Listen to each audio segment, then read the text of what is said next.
that we've now been teaching it, well, since 2002, that's 12 years. What if you could time travel with them? Visit mythical places or angelic realms, other worlds, other galaxies. Help others to speak to their higher selves. You can. Dolores has taught thousands of people from across the world how to use QHHT, and now you can learn her method by going directly to dolorescannon.com. And don't forget to mention the discount code MORETALKS.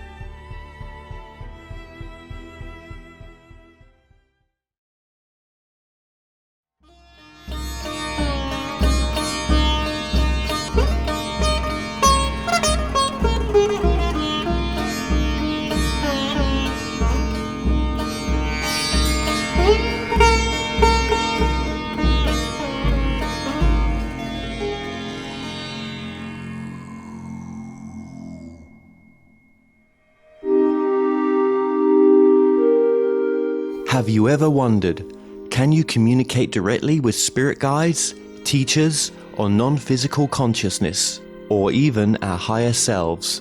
What would they tell us? My name is Kevin Moore, and since 2015, I started to practice a form of communication which is termed channeling. I have been interviewing experts on my talk show to find out, does life continue after we die? And can we communicate with those that have crossed over? With each expert I spoke to, they all had different ideas. Is there knowledge from the past which could be shared with the present moment?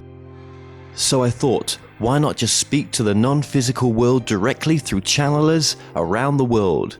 And that's what I set out to do. They Call Us Channelers will take the viewers on a journey into the phenomena known as channeling. And my main goal with this docuseries is to bring a new understanding and awareness to channeling by looking within ourselves and asking, is it truly possible that we can all use this innate ability?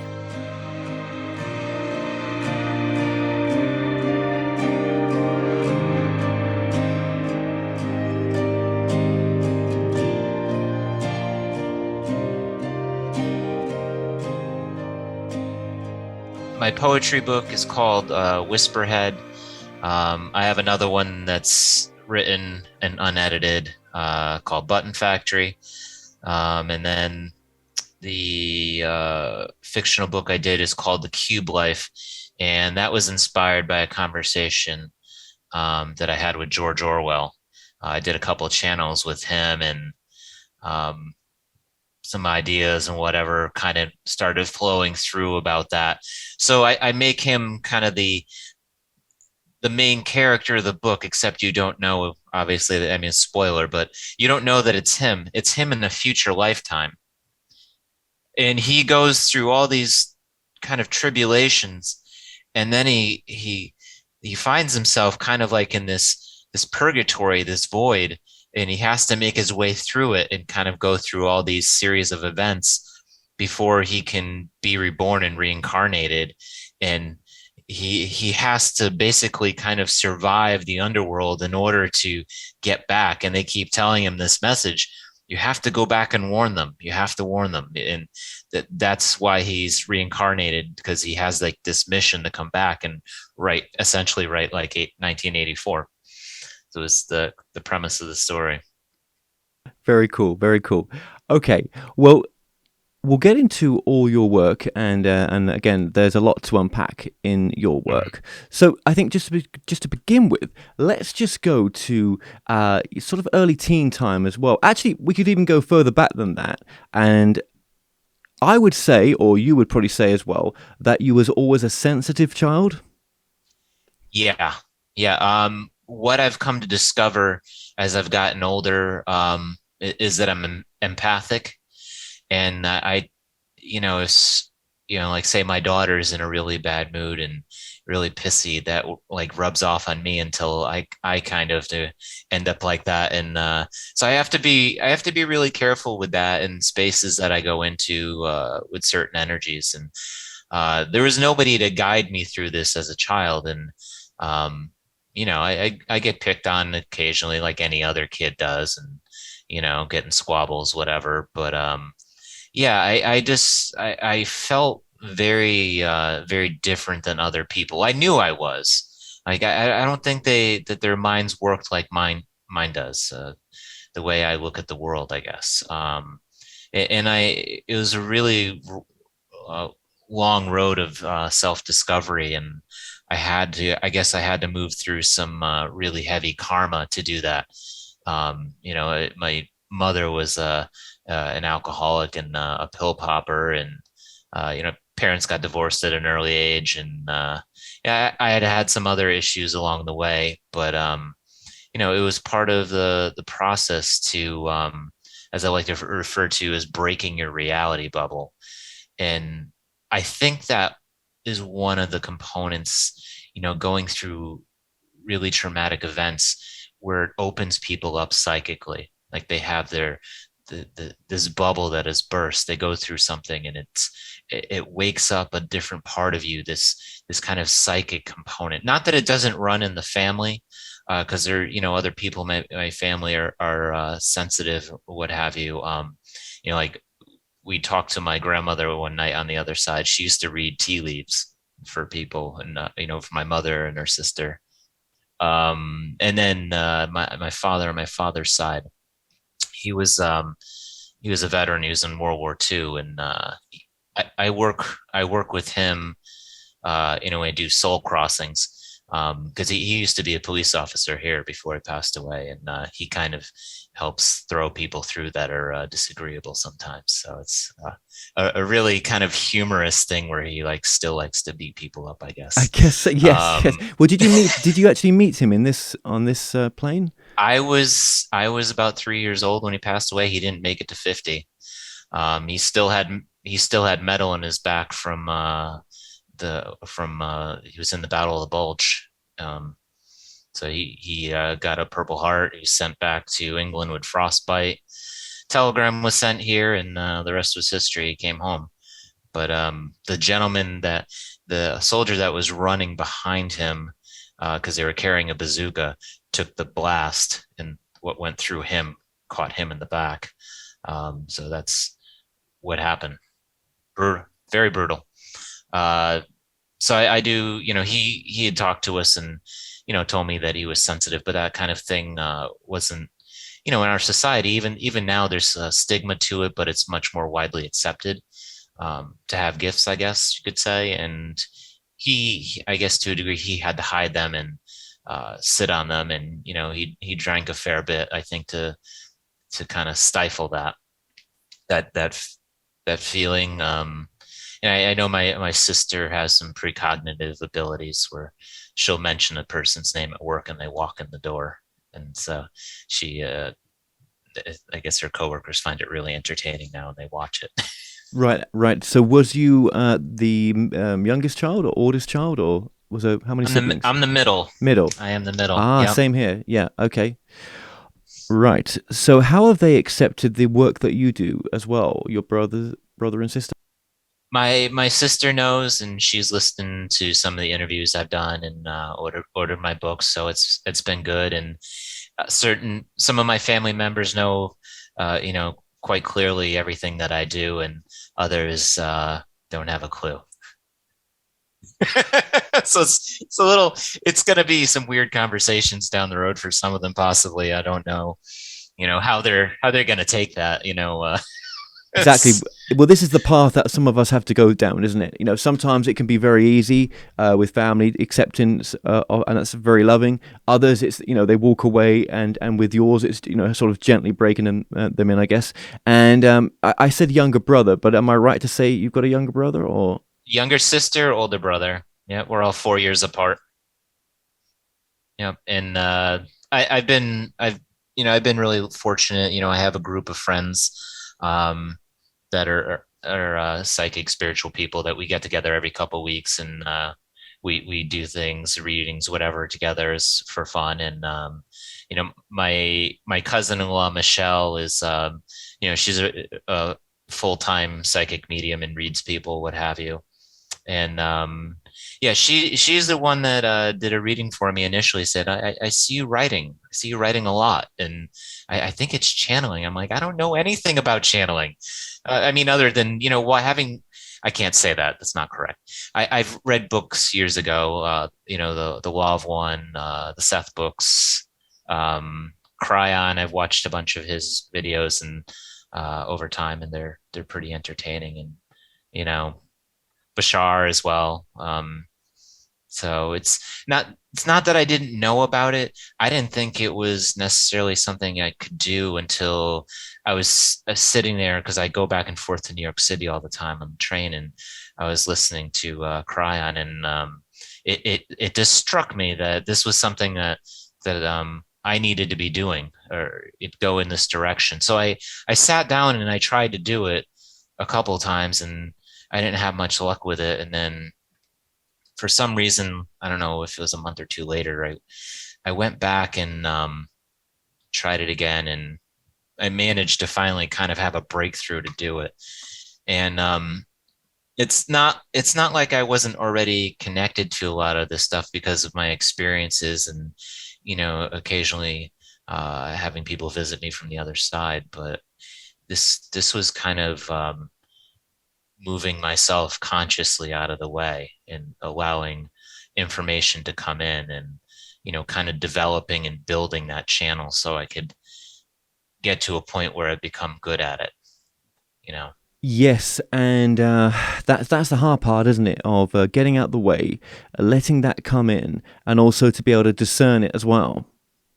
Yeah, we have these mental roadblocks, and when you go back and you look at yourself at a young age, we start off with the world being we're being told what the world is. It's three-dimensional. You learn your ABCs, you learn your one, two, threes, and you define your reality by that. But what if we had generations of children that were told that, we have a broader reality. We can interact with higher dimensional beings. We can get messages from them, and they're actually related to us. What if we accepted children's gifts and allowed them to explore them at a young age, and had people available to describe what it is they were feeling and seeing? Because when you start to experience some of this stuff, it can be really shocking, culturally shocking to you, especially if you grow up in, like, say, a strict religious environment. My curiosity with all of this is, it started in early age with reading books from the library about ghosts and hauntings, the spirit world. I mean, this stuff is like, I was just drawn to it like a moth to the flame. I couldn't read enough books about paranormal things, about shamanism, meditation. There's so many different subjects around it. Books by Dolores Cannon, the Montauk books with Peter Moon. I mean, the list goes on and on. I mean, I don't know how anybody can't be fascinated by studying this stuff and trying to maybe mentally take yourself down that road where you can see a broader picture of reality, one that doesn't look like the one you were shown as a child. Because pretty much this bottle defines the world that you're shown as a child. This is all there is. Don't ever look outside the bottle. It's just the bottle. um, there's so much that we have, all this territory that we have to explore as human beings, and we have this emotional energy system in us, our chakra system. And this is one of our gifts, that we get to utilize this. And once we open all of them up, we can become these really powerful spiritual beings. It's not everybody can explore this and open up to it. There's no special law in the universe that says you can't open up and do any of this stuff. You have to have a desire to want to, and do the hard work to go down the road to achieve this, I guess, and go through all of your people like to say, your shadow work, so to speak, so you can open up. And is that what you've done with yourself? Would you say that you've worked on the shadow side a bit, or you've worked on it quite a lot? Yeah. Yeah, yeah, Yeah. I feel like I've walked through it way too many times and, walked face first into the wall. And I feel like I keep having to tear back layers of myself, that I come out of this kind of a little bit, a different person every time that you go through these cycles. And they do become easier over time. I mean, but I started off in a dark place as a teenager, and I dealt with depression for a very long time. And I feel like I can say, like, the first time in my life, I feel like I'm in such a better place, emotionally and spiritually, and the hard work, that I've done, and you know uh, all the bumps and bruises that I've had to go through along the way have been worth it. I finally feel like I'm getting to, I guess you could say, in yourself, a center, so to right. speak. Do you like who you are right now? Then do you enjoy this? Love it. Yeah, you enjoy this Yes. personality. That's great. That's Yeah. great. And the depression as a teen. I mean, yeah. I mean, it's it's quite common, isn't it, for teenagers to be depressed? I mean, I don't think I had that. I think that any depression or experience of it was later on in my life, but obviously it's very common early part. But then you could put that down to maybe just some of the difficulties that you were going through. Well, I guess you were trying to find yourself as well, and maybe you felt as well. I mean, tell me if I'm wrong, that you didn't fit in, you didn't belong here. Yeah, and that's one of the components of being, I say, like a star seed or a universalist, where you're a soul that comes from other planets. And once you kind of realize that, you're like, whoa, what am I doing here? Why did I volunteer to come back to this planet? And y- these these memories, they still come back to me. um, it's kind of never ending, and you realize that you've lived thousands and thousands of lifetimes on other planets, and then you come here. And the part that's painful, it's, I mean, the earth is beautiful. I mean, this this could be a utopia if it weren't for humans polluting it. But it's it's having to come here and be on a planet that's like so dense and so heavy. There's there's such, what did I say, that you have such an extreme of light and dark here that you have to move through, and that's tough. The polarity here is very heavy, and this is part of the learning, the we come to experience. But think about this though. Um, We need to share this will though, don't we, with those other souls, because those other souls, which you may be referring to, that bring in that heaviness and that darkness. Sometimes that's what they came for. I yeah, mean, yeah, maybe do we choose to commit these heinous crimes, or is there agreements that we're going to do it, but we don't have to do it, but we still can carry it out? But it almost seems destiny, like we don't have a choice. Is this reality built for all the types of various lessons that can be had for the incarnated experience, and to class it as, or to see it as, I wish it could be lighter and all that, but we don't always, what about the rest of the souls we share it with? That's my point. yeah. Yeah. If yeah, and if it was lighter, we wouldn't be getting the depth of the learning that we are. I mean, there is something to be said for what we're moving through right now, and this, how heavy the energy is. It's I was walking in New York City around Bryant Park, and I was thinking about this a few months ago. And they gave me this visual of this long cone of energy, like a funnel, and we're moving through it, and all the timelines sequentially are kind of going through it. They're different colors, and they're kind of wavy. Some of the timelines are collapsing into each other, and some were, just on their own and separated, and they were all being pushed into this central point. And I think that's why the energy is so heavy. It's so dark right now. We have to, as a collective, as a species, we have to, own our darkness, so to speak. We have to move through the shadow together. But the only problem is, we're taught that we're separate from everyone else from an early age. We're not separate. We're all one. The illusion is that you're separate, and what we come here to experience is that. And the more that we spiritually explore ourselves, the more that we see ourselves in each other's eyes, and we can recognize that we've come here collectively to have an experience. Well, I think that's Um, one of your biggest messages, isn't it? That we are all one. That came through from all the sort of channelings that you do or have done. That at least yeah. made it to the books, right? We'll get into the books soon. Yes. That was a common theme, I think, between most of those messages reading between it. That we are all one, and that there's power in that. And I just want to touch upon as well. We just sort of mentioning there the different lives, but I think you will say that we're living simultaneous lives Yeah. right now Yes. in different timelines, maybe, or different realities, but maybe different timelines, maybe. And maybe there's some energy that comes from those different lives. That This is one of the fun parts, I think, of being here. That I got into doing Dreamwork a long time ago, and that's kind of what allowed me to hack in deeper into my ET experience and break the barrier, so to speak, where I taught myself to wake up in my dreams. And this is one of the things that helped me mentally break through when the ETs were kind of putting up this screen memory of you're dreaming about one thing, but something else entirely different is happening. And I started breaking through that, I guess that whatever. so then you would be breaking it through in the sense that you would be maybe experiencing one of those simultaneous lives for whatever reason. You're touching upon it in a dream, in a sense.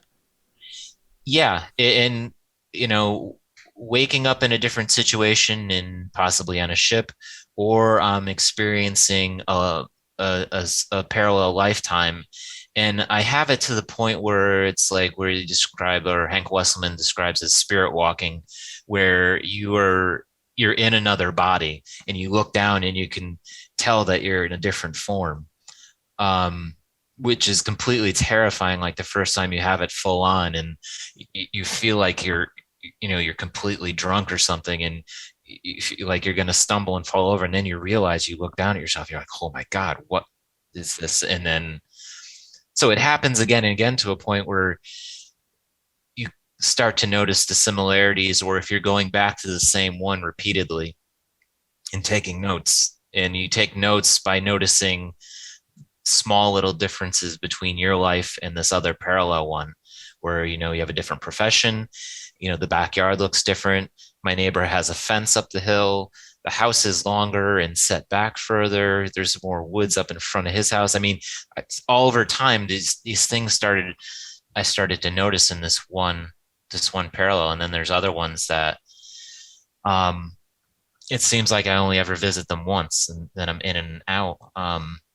One of them, which was really shocking, was I I came to, and I was on the floor of this bathroom, and I could see it had small, like 1 inch blue tiles, and then there's blue tiles, I guess, like on the wall, and then there's a regular, just single sink, one single mirror, um, like a very dated bathroom, I guess. And then I got up and I looked in the mirror, and I was this female, and I was like human, I guess you could say, ET, and I had like really big eyes. And I felt that when I came through and I connected her, I woke her up, and I kind of brought her to be conscious, and in a sense, probably saved her.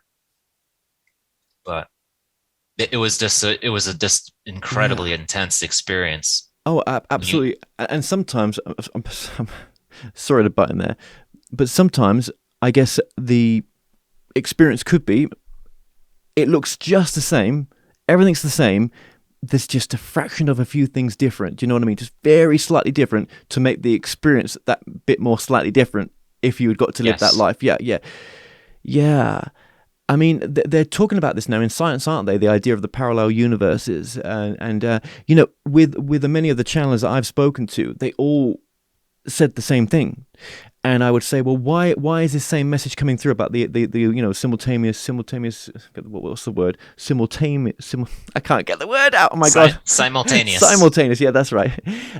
With the simultaneous universes, I was like, why is this message coming through now? And they were like, because it's you're at a stage, just to know more, or to at least be aware of that as well. That's how vast we are. I suppose that was the message in a sense. That's how big we are in a sense. Our soul is that big that it's our understanding of what we think we know nothing.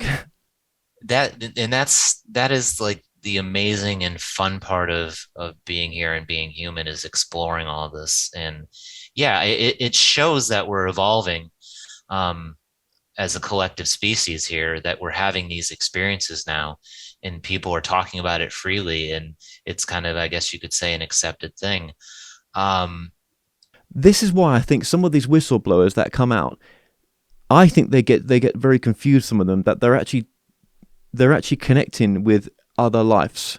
So when they say I've done this, or I'm a secret space program whistleblower, or I'm this, nobody in this life, actually you're not. But may in another universe, another lifetime, or a simultaneous existence, that's very possible. You're picking up, or it's such a strong pull for you for whatever reason. You're getting it's mentally, mixed up with it all. Yeah, and I've struggled with that myself too. And I thought for a while that a lot of the ET experiences that I've had were parallel lives. And I think I'm pretty certain that I do get taken in another life that's very close to this one.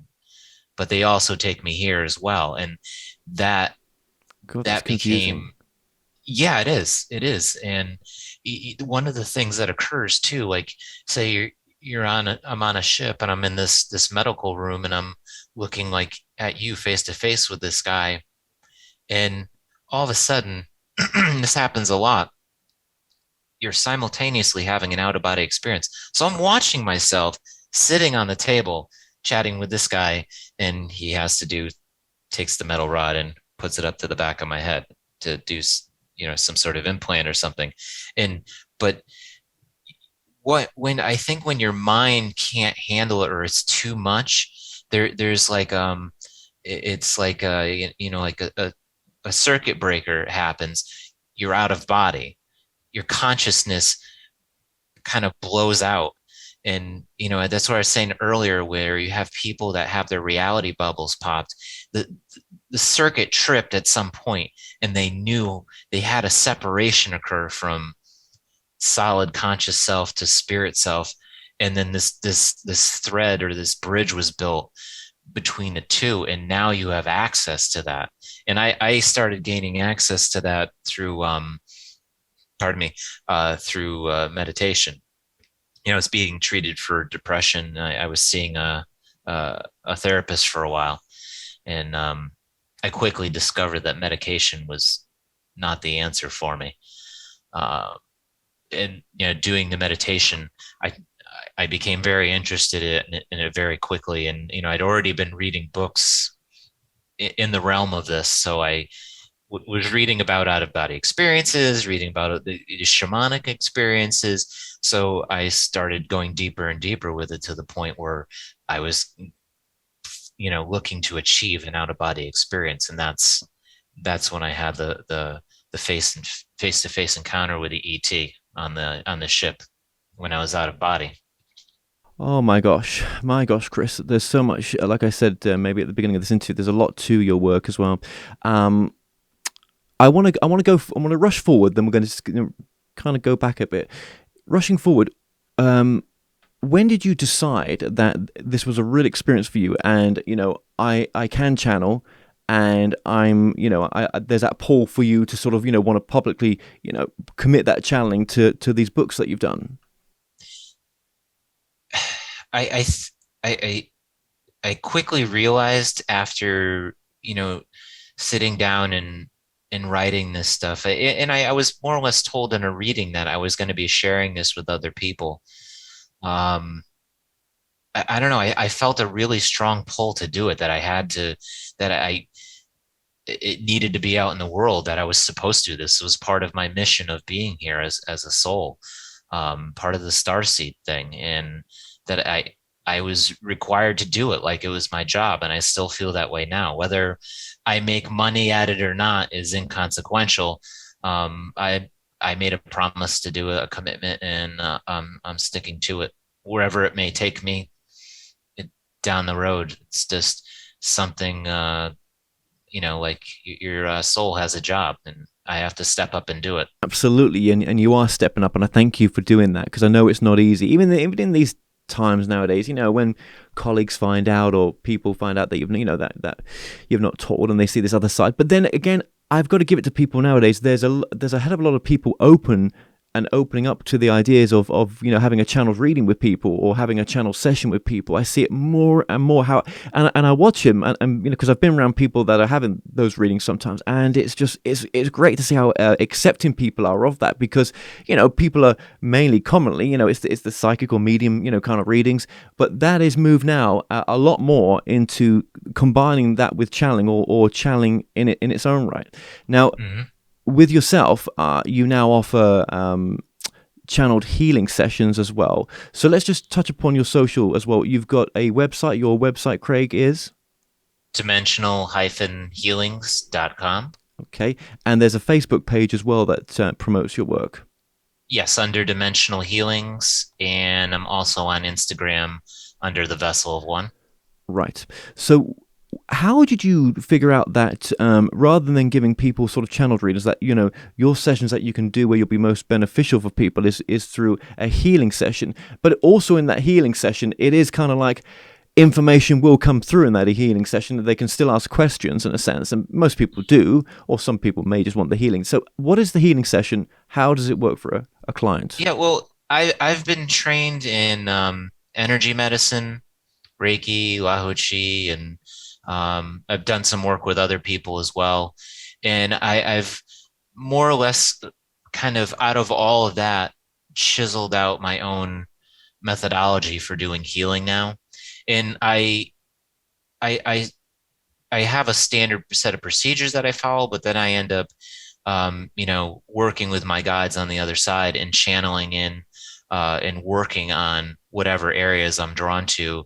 And it's interesting too, because I had a client that I've been working on over the last, I want to say 2 years. And I was working on her solar plexus, and there was a baby there. And, she'd already had, I think, 4 kids. And so I took it out of the womb, and I asked my spirit guides, help me pass it to the light and, deliver it. And so after we were done, I asked her, I'm like, did you have a miscarriage? And she's like, yeah, before so and so was born. And I'm like, oh, because I could see that, you're still carrying this around. There was the energy of the baby was still attached to her. So I had to cross it over and help it kind of move on. And maybe they were both energetically like, not willing to let go of the situation. And that's a very traumatic thing for somebody to go through. In other instances too, a lot of times, past life stuff will come up, and we're going through all this heavy energy, and a lot of it is karma related, and you have all these lives that are stacked up on top of each other, back to back to back, and all of us are being pushed forward to a point now where we have to deal with it, and things are coming to the surface. And that's why everything looks so dark right now. This is all the stuff that we, for generations haven't worked on, and it's coming to a head. We have to, we have to have that kind of, spiritual colonic, if you will, and clean it all out. And we certainly are. And maybe, more things will come to light, and we'll be able to be more accepting of, say, higher dimensional information going forward down the road, and not be so stuck in this 3D pragmatism that we're in. But your healing work, that was just one example of an attachment, of 2 people not, which is a great example. But that, God, I can imagine many people come to you for many healing issues that they have. It could be all sorts of. It could be healing from a relationship, not just the body. Do you know what I mean? But I guess it's the body alone. Yeah, and you deal with people issues of arthritis, body injuries, very high cholesterol.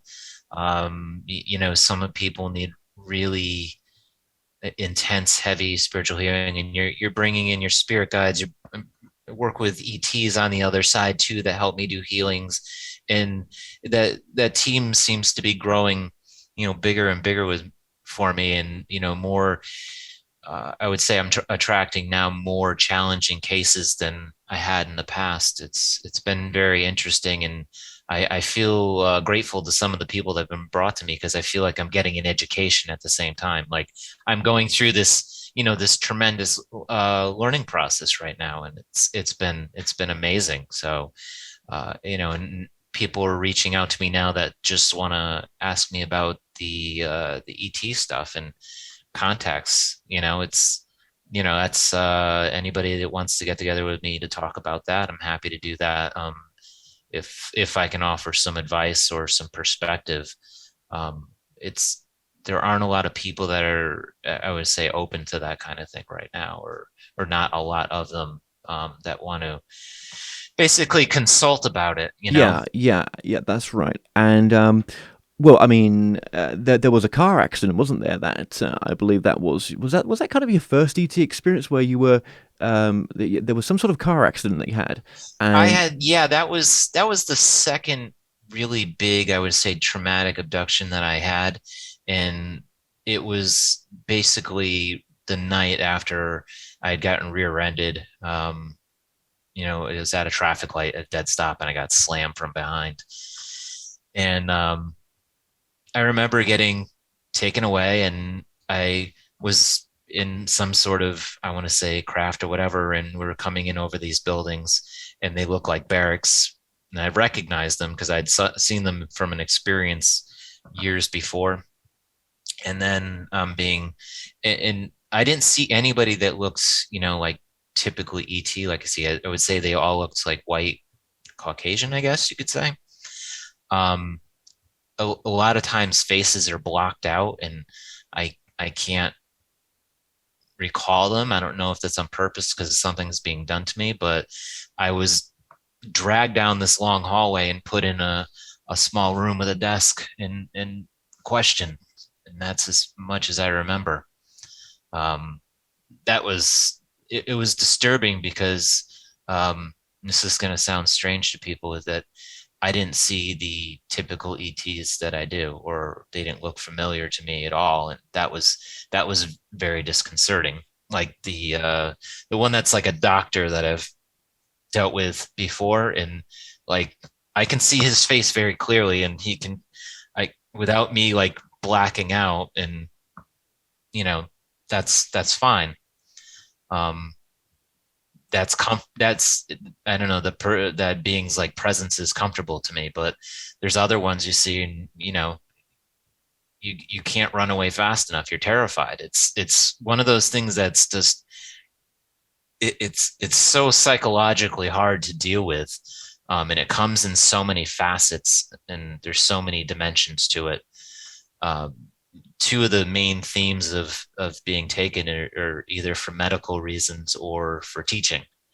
I find myself over and over and over again in these classrooms. What I'm learning there, there's only one instance where I remember, some instruction and being in one of the classrooms and being totally conscious to like look around, and it was the classrooms are always made to look like our classrooms. You feel like you're back in like grammar school. I can't. The dreams I've had in schools have just been like, you know, it's weird. It's weird, and I always feel like I'm being brought into a room and there's other people there, and you know, sit down and pay attention. well, you've brought some, which I promised that we're going to touch on your books. You've brought some amazing information through. I guess there's a bit of, I mean, obviously there's a bit of a massive pull with your work with the ET connection. I'm getting sort of like going along the side of the Pleiadians. I think that you're more of a, you feel more Yeah. aligned to the what we call what's been called the Pleiadians, but you don't sort of like identify as that. That's not like a like, oh, look at me, I'm from Pleiades. It makes me No, feel so special. no. And the more I'm learning, the more I'm seeing of other lifetimes. Like I've come to learn and really understand as of late, like a lot of the spirit guides that I'm working with that are like the ETs, that I've had past lives with them. And a lot of this is what's kind of blown my mind just as of late, that these these different beings that I've talked to, I've lived with. And when I was working with doing the healing just the other day, and I had two mantids with me, and they were both working over this woman's body, and I was working down at her feet, and they were I guess they were doing some work to repair her liver. And as I got up to like her waist, I'm healing, and they look to me and they show me, between like, what they have is hands. They don't really have hands, but they showed me this little tiny like baby mantis, and they're like, "We remember you when you were just a little tiny bug." And I'm like, I had to fight back the laughter. I'm like, that is the funniest goddamn thing ever. Like, this didn't just happen. But is that weird? You live on planets that are all desert, planets that are all covered in water. Well, let's just try to sum up what you're saying there as well, and just give people a bit of basis of why that. Look, do we understand reality? We've already discussed that a little bit, right? Of course we don't, right?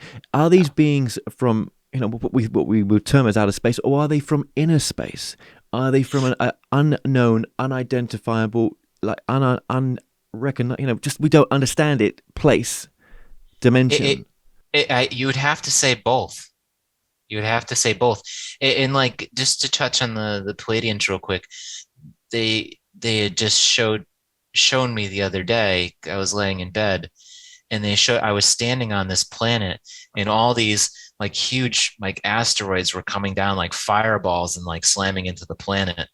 And like, I guess we all died. And then they told me that the Pleiadians took in my soul cluster to the Pleiades, and then I was brought into their collective that way.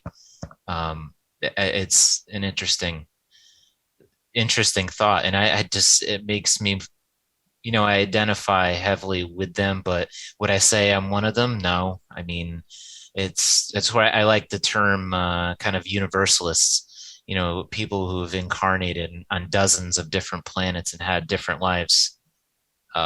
As I've had a past life as a Draco, like one of the reptilians, mantid, different ETs that were on Mars, and I mean the list goes on and on and on. And the more you look at it, it's like when you have these lapses of a past life like that, it's like, it's hard to grasp. It takes a brave soul to come out with this still, I think. Because this is we live in a shared reality where other people don't have this. I wouldn't speak about this experience, but they may have had some spiritual experience or some paranormal experience in their lifetime, and maybe they would never tell anyone. Who knows, right? But I mean, we still, even though we think we've come on so much, and we have. We've come on a lot with technology, haven't we? But have we really come on with the spirituality as much? Is there a gap there? And is this why it feels so distant, and so difficult to talk about these things? Because I'm going to mention a number of things, so just bear with me. Well, no, actually, maybe I'll say this. There's life out in that universe more than we understand in levels and ways that we have no understanding of yet. If what was shared with me in a channel, if how you take water out of the ocean and you look under the magnifying glass, you see that it's full of life. If you go into the void of space, in that darkness, it's full of life the same way the ocean is. It's teeming with energy. I mean, how we describe reality is so limiting. I mean, the spectrum of light that we can only see is very narrow. I mean, I've stood there in my house. I've seen ETs materialize and then just disappear into the blackness of your room, like they were never even there. And what do we even know about reality that's able to exist? Yeah, right. We don't do it. We're playing with toys right now out there. The scientists are to try to poke at reality and try to see if it's something pings back. But I still think there's a massive gap between where we are technology-wise and Oh yeah, the spiritual, exactly. You hit the nail right on the head. Our spirituality has not grown with our technology, and this is a very dangerous thing.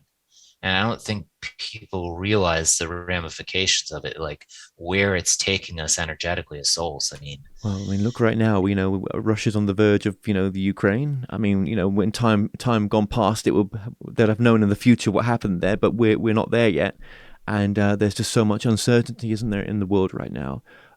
Yeah. We want to play with the, like, with these weapons of mass destruction, and where's the love for mankind? But then, would you say maybe that there is something sometimes that looks so absolutely dark and crazy, and actually it's not a human experience that's causing this so much. It's something darker that's in control here, or something that's manipulating us, or people, Oh or yeah. things to Yeah. do this.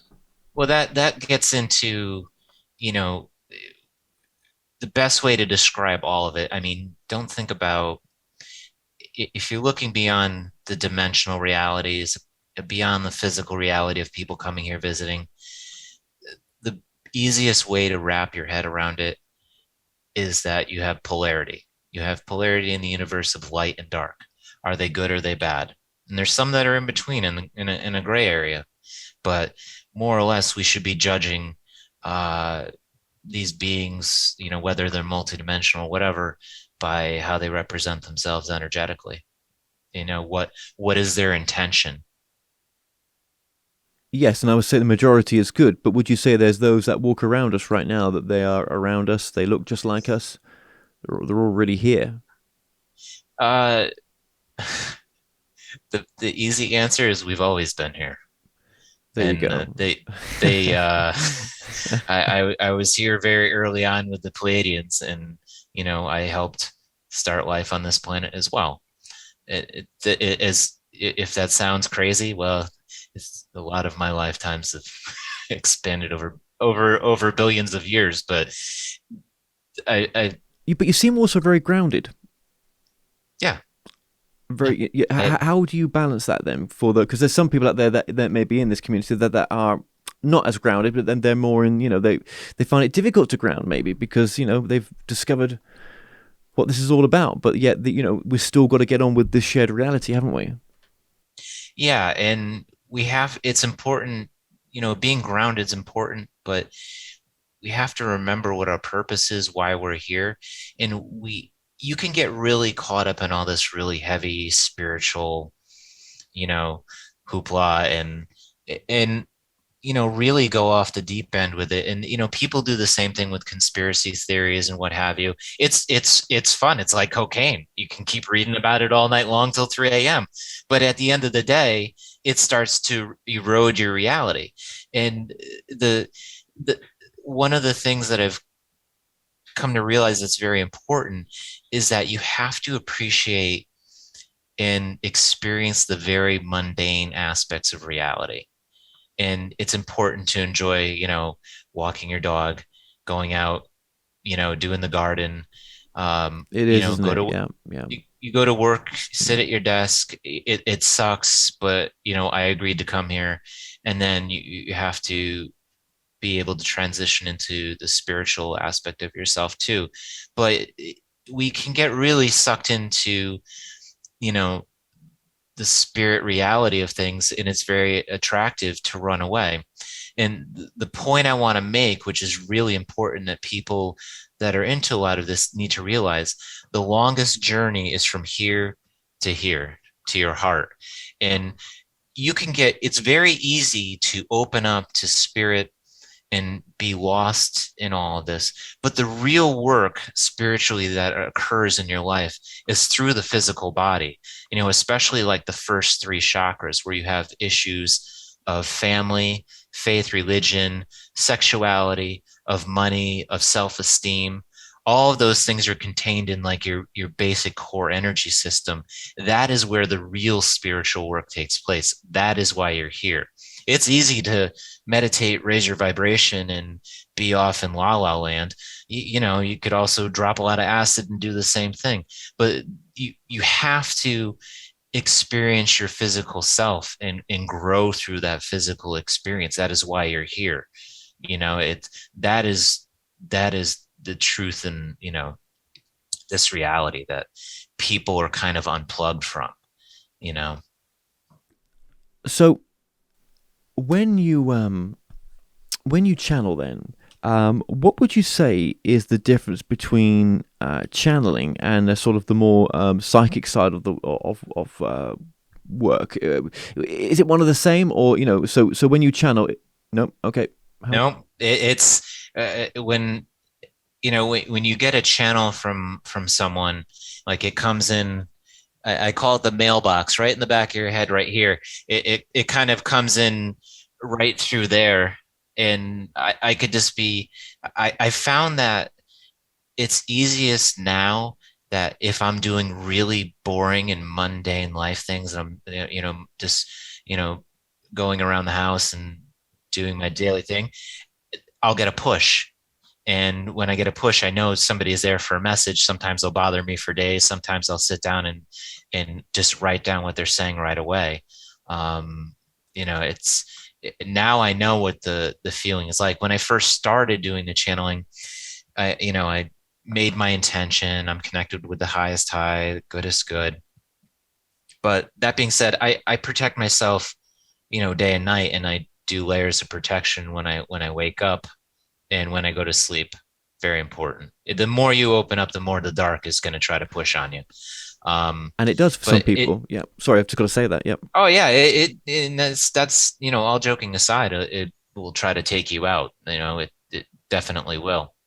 Um, but it's when you sit down to write the message, it isn't like when you say like you have a tarot card or an oracle card.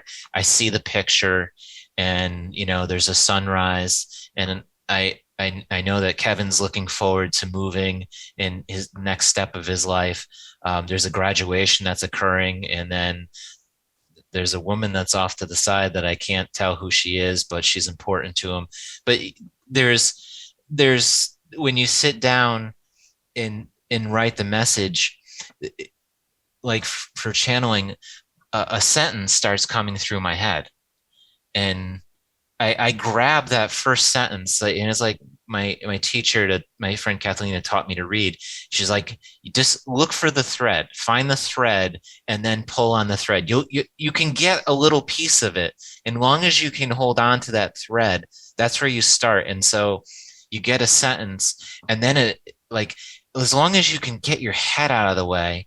And as you do this a long time, it comes like nothing after years. But at first, it's very hard, and you struggle with that.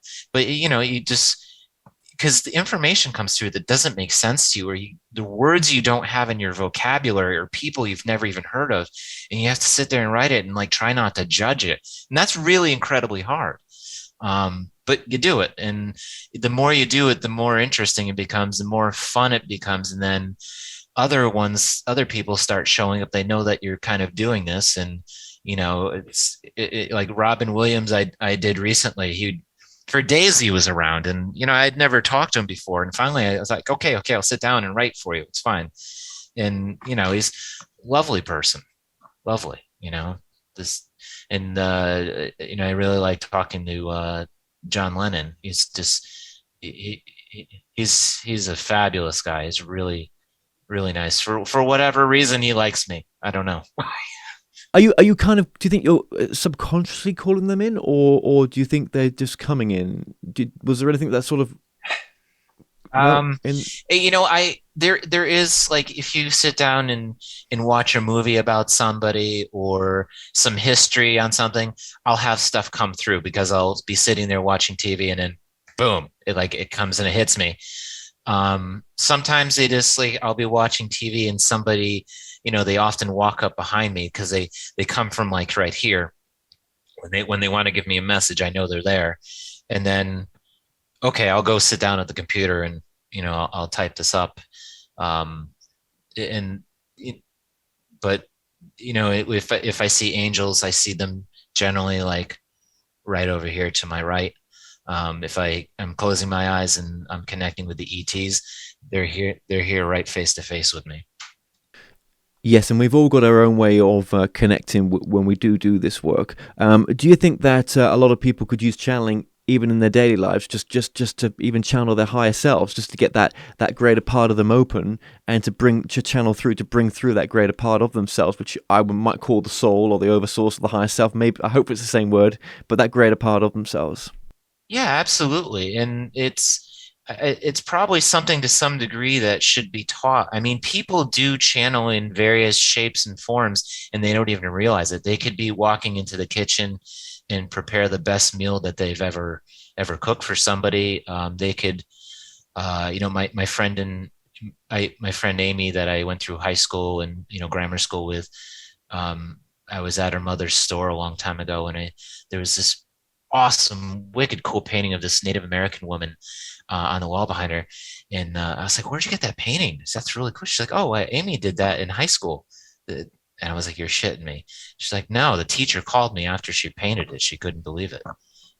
You could tell that this was like And who's Amy? Is that channeled." your daughter or? No, no, she's a friend of mine. She's a friend of mine. Okay, Just so she somebody had I. channeled this. Hey, well, look at this. Some of those younger painters. Well, maybe not young anymore, but there was some. There was one of them. I've interviewed her. I can't remember the lady's name, but she was on Oprah, where as a child she would channel through these most amazing pictures. I don't know if you have any reference to what I'm talking about, but yeah.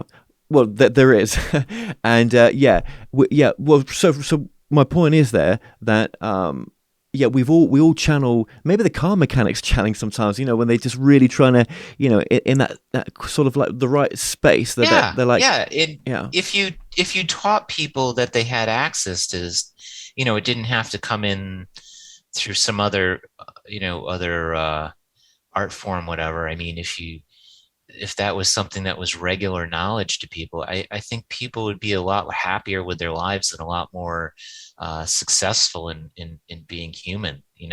We weren't put here just to have 9 to 5 jobs and earn a paycheck and pay the mortgage. I mean, if that is this reality, to shoot me right now. There's so much more to our reality, our experience of ourselves, and I don't even think we've scratched the surface as defining what reality is. You no, know? absolutely not. And maybe this understanding of where we're at right now will continue for a long, long time. Maybe we need it. Maybe a lot of us want it deep down. For some, well, for a lot of us, I don't mind shifting between doing these shows and getting back out, and in the mainstream, and then Hmm. coming back here. I like the other part of my reality. Do you know that? Yeah, I yeah, think I yeah, enjoy that too. yeah, yeah. I don't know if I want to do the spirit thing all the time because I know I don't. I have other hobbies and other interests that I pursue as well because just who I am. And like I write poetry and I'm writing a little fiction here and there, and I enjoy that. But I also do the channeling, and there's other interests outside of it. If you were, I think being human, if you were living in that, that's kind of spaced out spiritual world all the time, you'd be so ungrounded. What would you even achieve here? Yeah, not a lot. Yeah, No, yeah, maybe yeah. you'd be in the grocery aisle staring at grapes and pondering their existence. I've It's done that a few times on a it's bad fun to day. do, Yeah. but it's we can't all operate on that frequency all the time because we're in such a dense Let reality. me ask you then, do you think being a father has grounded you a lot? Do you think having your family grounds you a lot? Yeah, yeah, I'm really thankful for that. My wife has often joked that we're Mulder and Scully, and she is the kind of hard science person that likes to debunk things, and yeah, That's it makes her. incredible, isn't it? Yeah, but that two energies have come together and like you like Yeah. balance each other, so you're both learning from each other. Yeah, yeah. But Yeah. I also know that she was in a past life with me, and she was an ET, and she was a scientist, and there's parts of that I still see in her now, and I tease her about it. It's like, no, no, no, no, no, no, I don't know what you're talking about. Yeah, that's very cool. Yeah, yeah. It's cool that you've taken on that type of lifestyle. That you're balancing it as well, and it's never easy, is it? But at least you're No. doing one thing, which is you're following your purpose and passion. I think that's another sort of thing to sort of drum home there as well. Would you say that's important? Yeah, Yeah, yeah, and it's being a parent is like the hardest thing you'll ever do. It's a great life experience that we all need to go through. But and then you have to have you have to know what your passion is and your purpose here is too. And that doesn't always translate into a career that pays you lots of money. It's I accept what my limitations are. I had a great deal of difficulty in school growing up. I'm mildly dyslexic. I have a learning disability. I had a traumatic brain injury as a child, and I've risen above these things and I've overcome them. I had to learn how I experience the world and how I see it. And oftentimes when I do things, or if I do a woodworking project, I don't I don't follow any directions of any type. I visualize it until I make it. So it's it's just how my mind works, and I have to keep visualizing a project like that until I see it through and I can create it, and then I actualize it, I guess you could say. And it's just we all tick a little bit differently, and we all perceive reality probably a little bit differently, and that's the hard part too. Is we were told to describe reality in one way, in one way only. And even for people talking about like ghosts and spirits, they're like, oh, that doesn't exist. I'm like, you're kidding me, right? Like, I see that shit all the time. I'm like, it's just a normal day in my life. it's I mean, it doesn't even phase me anymore. But so it's there's so many more things beyond that I want to explore and experience, through this Oh physical yeah. vessel, this physical vessel. Absolutely. There's so many questions I know, and I'm guessing that as you sort of explore and experience more, and as you sort of think that you've got the answers for what you think that this might be, then it's nah, that's out the window. Forget it. Yeah, Yeah. yeah, absolutely. In my idea of, especially all of this kind of started with me, being really young and questioning what God is. And that's the one question that's driven me more than anything else, to know what life is, what God is, and I'm constantly kind of exploring what the concept of reality and this life is and what creation is. And a lot of that has come through in my books, where they talk about the great singularity, God, and the first thought that ever was, and the first breath in the universe that created all this. And they talk about one starting planet where all life came from, and it split off in 12 directions. There's and it comes from different sources as well, in the books too. I want to add that it's not just ETs, because I talked to some famous people on the other side, John Lennon, whatever, but angels, saints, Well, let's just dive into the Einstein, book then. Tesla. Oh, Einstein Mhm. Tesla, that's incredible. Well, let's just go in there because this is all what we're talking about here. What you're discussing there is based on the two books, which is the Blue Star Prophecy and the Vessel of One. I love that title, by the way. Yeah, Blue Star Prophecy. Yeah, and the names were channeled, the material was channeled, Yep. and All what? of most all of it is channeled material. I wrote in some of my other thoughts in there, on some of the channels. I've also had some downloads that I've written into there, and that's one other thing that you might have experienced is that's really strange. I mean, you channel, you get information, it kind of flows through you, and you follow this kind of this stream or this thread. A download is like, it's one of the strangest things ever. It's, you have like almost like somebody puts a little capsule in your head, and then it just, like, an entire story unfolds from it. It's absolutely crazy. You wake up and you know something you had no idea about before, and you can see a complete picture of it in your head and know the history of it, and you don't know what to do with it other than write it down. Yeah, yeah. Well, look at where some movies have come from. When you hear the stories of how some movies came to the director, or songs that came to the musicians, how they just woke up with the story. They just knew when Yeah, they yeah, downloaded it. absolutely. And I think we don't acknowledge enough, like, that spirit is communicating with us, that we're tapped into this huge collective network of other souls, and then the planet too, with it operates like its own computer in a way, with its magnetic poles and the memories of everything that are stored here. The earth is alive as well, and I channel her as well in a couple of the messages. And recently what she had shown me too was um all all of the showed me like this kind of this architecture of energy around the planet. And there was all these different pieces that fit together, and just like the sun, she is composed of all these smaller energies or entities, if you want to say, to make it simple to understand, that build and make one. Yeah, I mean, you've got some fantastic chapters in this book. And when you were bringing the channel material through, what would be your practice? How would you start that practice off? I used to start by sometimes I'll hold crystals and rocks occasionally just to get different messages or different energies. I would always write in a notebook. I have many notebooks filled with writing. And then finally, now I'm to the point where I can just sit in front of the computer and type it out.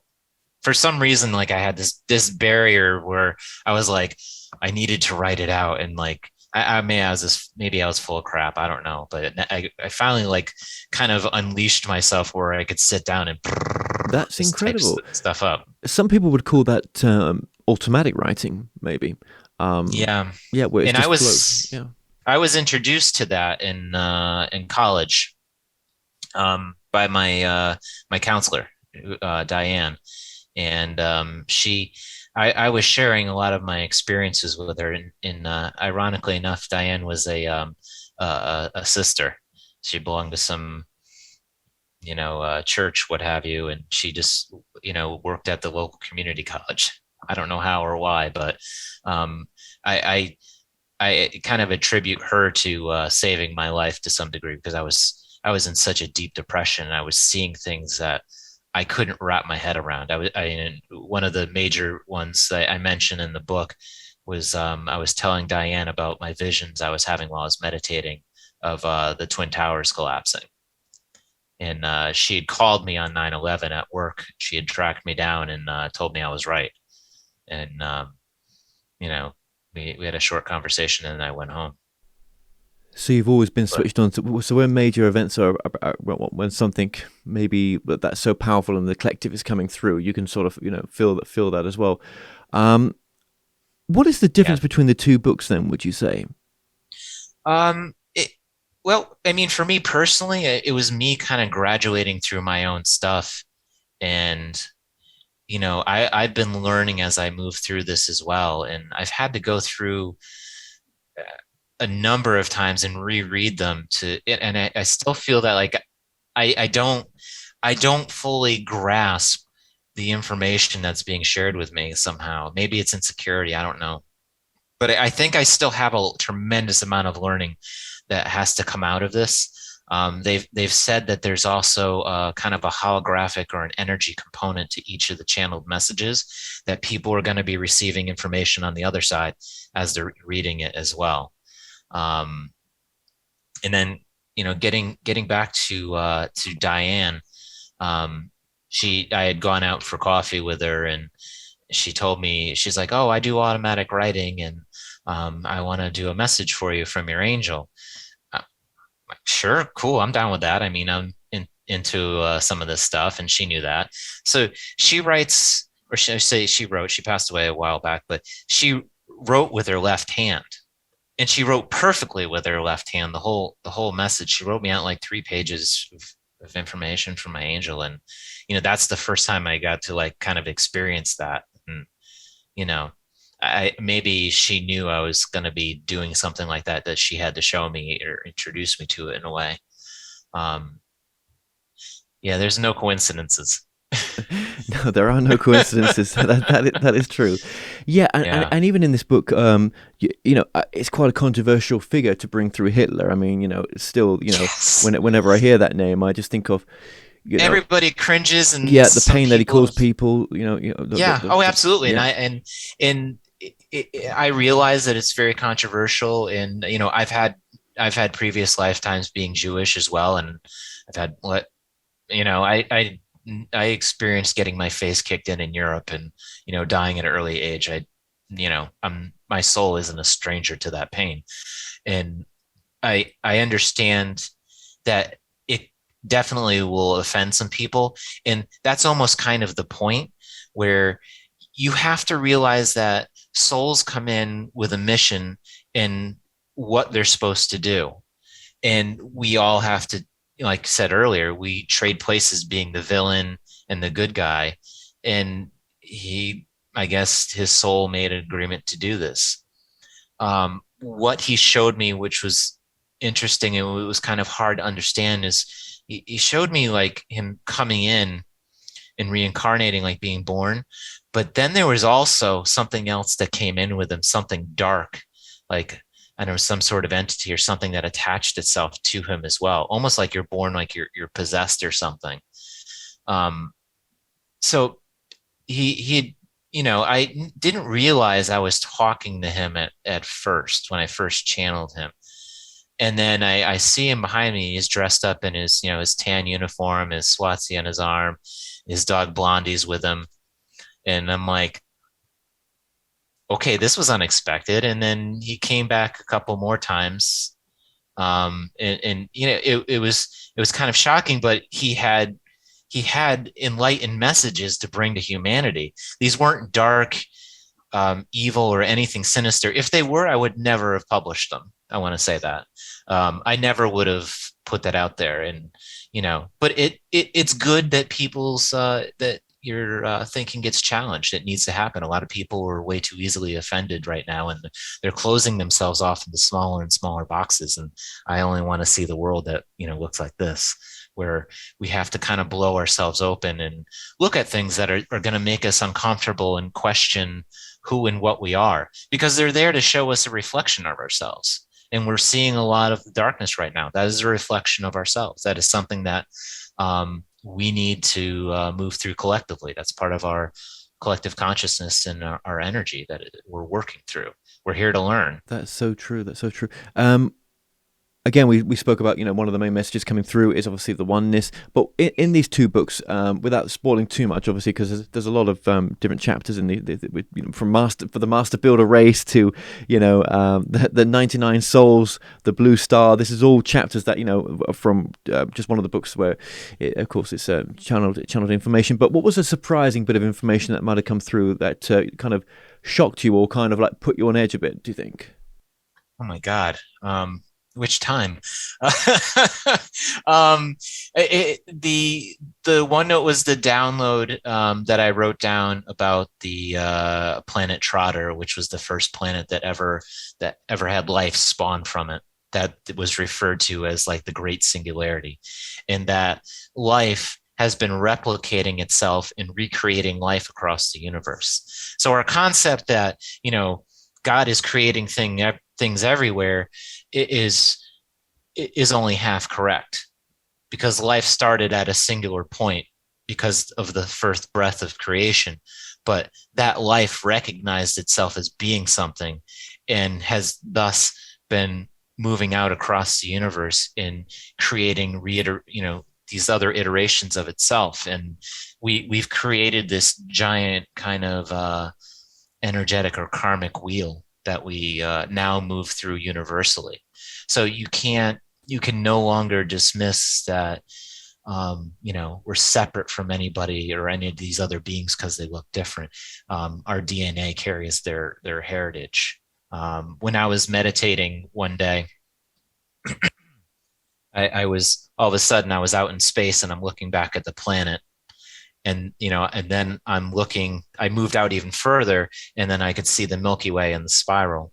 And then they took me in really close, and then they showed me the human DNA, how it was the spiral. And then they showed me in between certain segments of it was this bright green glowing element to it. And I would say that was probably part of the energy from them, from being a starseed or what have you, the ET component in there that was mixed in. Yeah. But Yeah, it's incredible, isn't it? When I just even think of the universe, or when I look up the night sky, sometimes when it's clear, the idea that we, we're in a universe that's infinite, and to try to get and just to try to even see in your mind's eye just what infiniteness looks like, you just can't, can you? Because it's unconceptualized, isn't it? In a sense, well, in this contain, having in being here on planet Earth, having a human Yeah, experience, it's just very this difficult, isn't it? it is very difficult. And we, again, starting at the beginning of your life, you had to experience the great forgetting. That's one of our great disadvantages here. And someone's telling you what the universe looks like, where you have ETs that are more advanced or on the higher dimensional levels than us, that are moving their consciousness actively from container to container. So they're coming in from the beginning. Some of these, they know the full spectrum, and they know they're seeking us out here in part because they recognize us as being one of them. I mean, how else would they find me as a child and follow me my entire life? It's they know where all these energies are. They can connect with them. They realize that there's this vast network of energy that moves throughout the universe. To even understand how that works, again, it's beyond our understanding right now. When Exactly. you think to yourself, well, what kind of instrument would do that, or what kind of, how could a brain, how could anything work like that? But we're not dealing. We're dealing with we're even maybe dealing with a science that's never been discovered as well. Do you know what I mean? There's so much to so much to what we don't know, as I said earlier on. With your demo, with yourself as a sort of, would you say you're a conscious channel? Was that what would you class yourself as a conscious channel? I guess you could say. I mean, I do slightly. I would say shift my focus and my consciousness in order to open up to that. But yeah, I would say conscious, because I mean, sometimes I do all my writing at the kitchen table, and so Great I place put to do it. on. Yeah, Yeah, yeah. exactly where you'd want to do it. Well, yeah, yeah. It's my spot. Yeah, exactly, man. No. The kitchen to me is an all-rounder place. It's a lot that can happen in a kitchen. So Yes, yeah, but yeah. So in a I, kitchen, I wear the yeah, noise canceling headphones, and yeah. then you know sometimes I'm intensely writing something down, and somebody comes over to talk to me, and I'm like, and then I have to like keep writing and keep my thought stream going, and not have it interrupted, because that's one thing that will drive me absolutely insane if somebody interrupts me. Right. So when you're doing the channeling, yeah, you've got to wait for you to finish, then you can ask the question. Okay. Yeah. As well. Yeah. How easy is it for you just to switch over? Is it pretty straightforward? Um, I It's not that hard anymore. It used to, I mean, maybe I think a lot of the barriers are mental that you face when you're doing this. And the more comfortable you get with it, the more you can kind of ease into it. Like almost like after a while, after you do it hundreds of times, it's putting on your sweatpants at night and just chilling on the couch. Where not to sound like arrogant about it or anything, because I appreciate it as a gift, but you can sit down and like, okay, I'm getting a push. I'm just going to follow the thread, and the first sentence is already pushed into your head. So you sit down and you just start writing, and it's no nonsense. It just happens easily after a while. Like you don't have to. I know that normally, right, you would just like handwrite it, or you would just be typing it. But is there any sort of message that that maybe is sort of that would like to come through, maybe, or is, because I'm sure you're always connected in some respects, right? Because you've switched it on in the first place. But Mhm. if there was any sort of message that might be given, what would that be? Do you think, or what? It would. There's a lot of it is, it's coming through for me lately, and even right now, it would say that we all have to collectively wake up, and there's atonement that needs to take place for what we've done as a species. And there's great many changes that are coming through right now. A lot of them are going to be weather related. uh, this is coming from the earth too, and she's had it up to here with us. It's we've kind of gone to an extreme over the edge with who we are, what we're doing to the planet. And the ETs are acknowledging that too, that we are going to be facing some hardships as far as what we're coming up against with the environment. And people have become so cerebral, and they're living from here up, not here down, from their hearts. If you were all to start to live through your hearts, you would realize that you have a connection, a singularity point that connects you to the very beginning of time and space, to God and creation. And you wouldn't be treating those around you right now like you are. You would start to love and respect each other. And you can't disassociate from one thing and treat another thing differently. It all comes from creation. It all has to be respected and not being taken granted for. And still being tuned in right now as well, slightly, which you are. Do you think these times that we live in right now are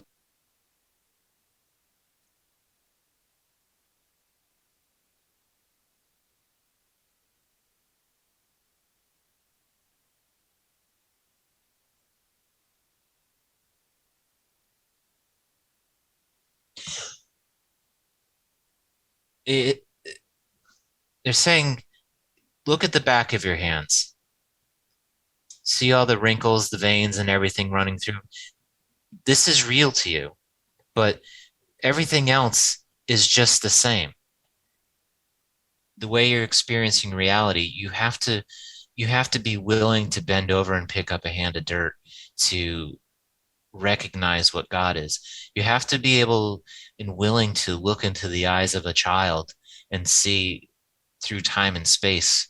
And looking through someone's eyes, you can see the vastness of the universe. You don't need to look out of the telescope. It's right there, right in front of you. And if we want to gain access to the broader universe, all we have to do is close our eyes. We're always attached to it. We're always part of it. We are not separate. We have to break free from this illusion of feeling separate all the time. There's ego and arrogance that is going to put us in this time of tribulation that we're going to go through. And there's going to be great pain and suffering that goes along with it. But in order to have a quantum leap of spiritual growth, you're going to have to experience some of these extremes. Yes, and I feel that it's only just started, that change, that we're only just witnessing the beginning part of it. I might be wrong, but I do feel that. And it's nothing scary in a sense. It's just the change that we need to, it's just, maybe it was destined to happen this way. Or maybe it's collectively it's happening this way because now's the time. Different realities that are going to collapse around us, and I think things will be becoming more confusing to people spiritually who haven't done any of the soul work. And I think we're going to be confronted by other realities that we had never been confronted by before. And it's going to challenge people's thinking. People will graduate towards it.